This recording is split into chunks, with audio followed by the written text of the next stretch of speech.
Genèse chapitre 29. Jacob et Rachel.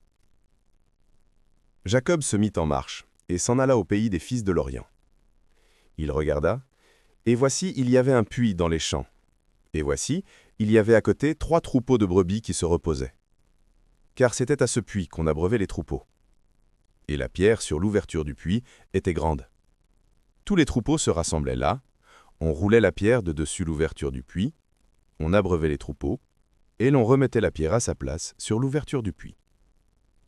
Jacob dit aux bergers, « Mes frères, d'où êtes-vous » Ils répondirent, « Nous sommes de Charan. » Il leur dit, « Connaissez-vous Laban, fils de Nachor » Ils répondirent, « Nous le connaissons. » Il leur dit, « Est-il en bonne santé » Ils répondirent, « Il est en bonne santé, et voici Rachel, sa fille, qui vient avec le troupeau. » Il dit, « Voici, il est encore grand jour, et il n'est pas temps de rassembler les troupeaux. Abreuvez les brebis, puis allez, et faites-les paître. » Ils répondirent, « Nous ne pouvons pas, jusqu'à ce que tous les troupeaux soient rassemblés. C'est alors qu'on roule la pierre de dessus l'ouverture du puits, et qu'on abreuve les brebis. » Comme il leur parlait encore, survint Rachel avec le troupeau de son père, car elle était bergère. Lorsque Jacob vit Rachel, fille de Laban, frère de sa mère, et le troupeau de Laban, frère de sa mère, il s'approcha, roula la pierre de dessus l'ouverture du puits, et abreuva le troupeau de Laban, frère de sa mère. Et Jacob baisa Rachel, il éleva la voix et pleura. Jacob apprit à Rachel qu'il était parent de son père, qu'il était fils de Rebecca, et elle courut l'annoncer à son père. Dès que Laban eut entendu parler de Jacob, fils de sa sœur, il courut au-devant de lui, il l'embrassa et le baisa, et il le fit venir dans sa maison. Jacob raconta à Laban toutes ces choses.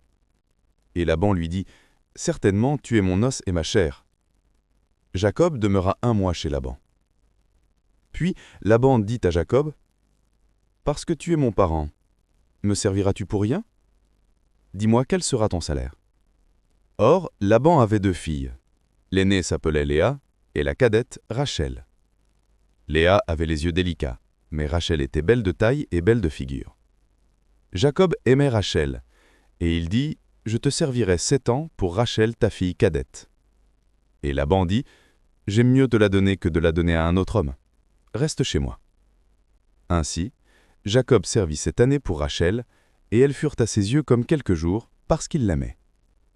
Ensuite, Jacob dit à Laban, « Donne-moi ma femme, car mon temps est accompli, et j'irai vers elle. » Laban réunit tous les gens du lieu et fit un festin. Le soir, il prit Léa, sa fille, et l'amena vers Jacob, qui s'approcha d'elle. Et Laban donna pour servante à Léa, sa fille, Zilpa, sa servante. Le lendemain matin, voilà que c'était Léa. Alors Jacob dit à Laban, « Qu'est-ce que tu m'as fait? N'est-ce pas pour Rachel que j'ai servi chez toi? Pourquoi m'as-tu trompé ?» Laban dit, « Ce n'est point la coutume dans ce lieu de donner la cadette avant l'aînée. Achève la semaine avec celle-ci, et nous te donnerons aussi l'autre pour le service que tu feras encore chez moi pendant 7 nouvelles années. » Jacob fit ainsi, et il acheva la semaine avec Léa. Puis Laban lui donna pour femme Rachel, sa fille.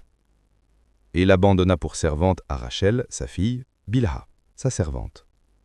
Jacob alla aussi vers Rachel, qu'il aimait plus que Léa, et il servit encore chez Laban pendant 7 nouvelles années. L'Éternel vit que Léa n'était pas aimée, et il la rendit féconde, tandis que Rachel était stérile.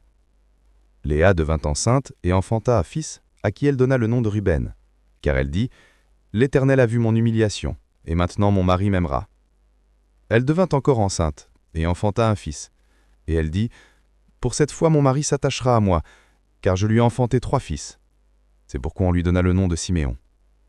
Elle devint encore enceinte et enfanta un fils, et elle dit, « Cette fois, je louerai l'Éternel. » C'est pourquoi on lui donna le nom de Juda. Et elle cessa d'enfanter.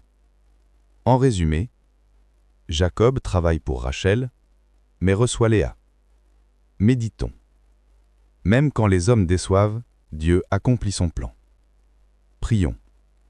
Seigneur, je me confie à ton plan parfait. Amen.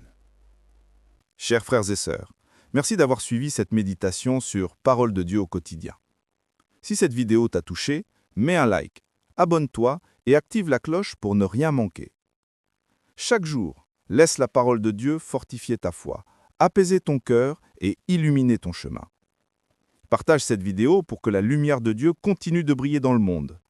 Et souviens-toi, Dieu t'aime et marche avec toi chaque jour. À très bientôt dans une nouvelle méditation de Parole de Dieu au quotidien.